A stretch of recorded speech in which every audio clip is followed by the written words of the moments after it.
All right, so we're here again, and we'll continue where we left off, right? So let's talk a little bit about intersections. So the way what these are, right? And so these are things that are events that can both occur.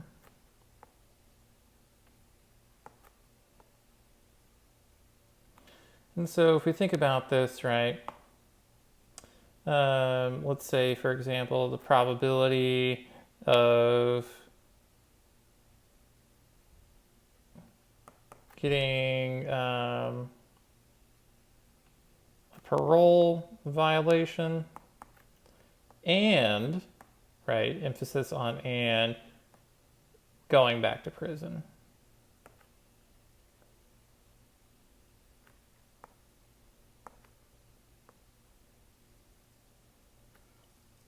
This could also be, for example's sake, of being a Dodgers fan and a Texas Rangers fan.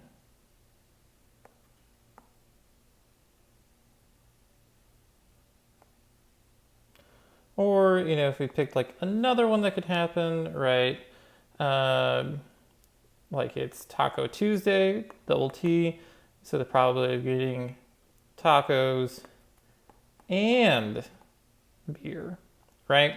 And so this is the way that we typically think of like an intersection of events, right? So when we think about this, right, we use some fancy colors, right?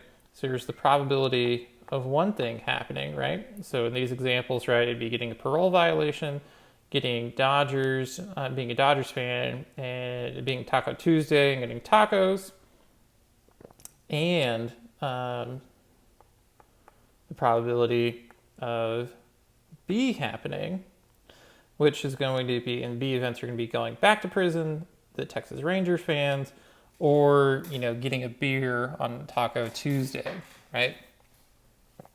So that's the way we end up figuring that out, right? So how do we end up solving these kinds of problems, right? So if we assume that these are independent events, so if we assume independence, so if we assume that getting tacos is independent of getting a beer, right? So those are two separate decisions. So we assume that being a Dodgers fan is like not linked to being a Rangers fan, or getting a parole violation and going back to prison. Those are two separate things, right? We can solve this through a multiplication rule.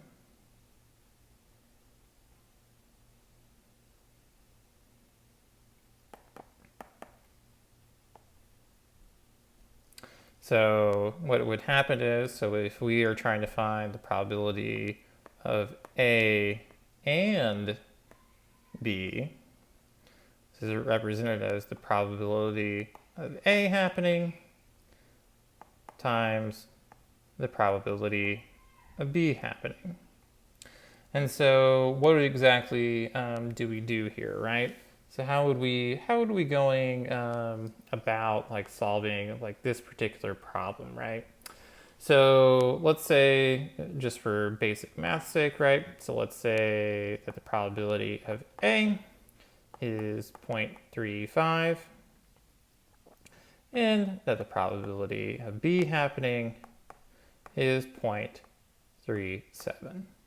So we would solve this, so the probability of A and B occurring is going to equal 0.35 times 0.37.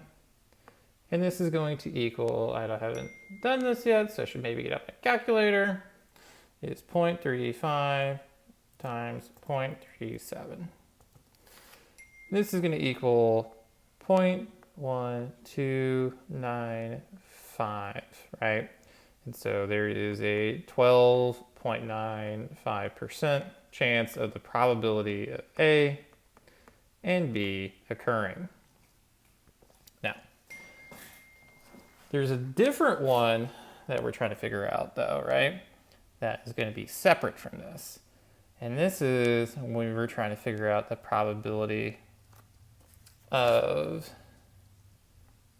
A happening or, so one or the other, B happening, right? So this is one or the other.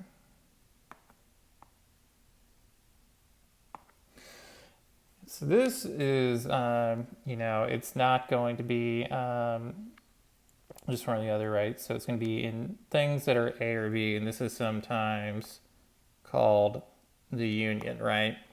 So it could be one, it could be the other, it could be both, right? So the other one is just going to be, the other one's like more of an overlap. So this is sort of like an either or maybe like both for occurring, right? So we end up solving this through the addition rule.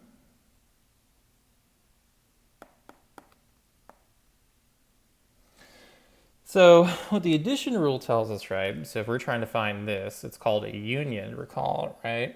So if we're trying to find the probability of A or B, this is equal the probability of A plus the probability of B minus the probability of A and B, right? So this implies that there's some sort of like intersection and that this could happen, right? So the other part to happen, right, is that, but this is assuming that these are not mutually exclusive events. So that's a important rule, right? So these are not mutually exclusive or disjoint events.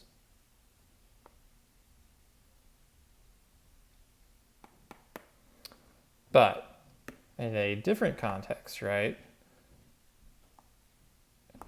If we assume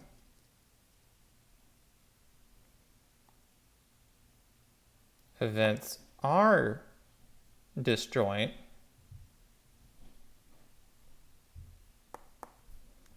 or mutually exclusive, so they're not related to one another. So, this becomes easier. This comes down to the probability of A or B is equal to the probability of A plus the probability of B, right? So hold on to that, right? And we'll walk through some problems in the next video.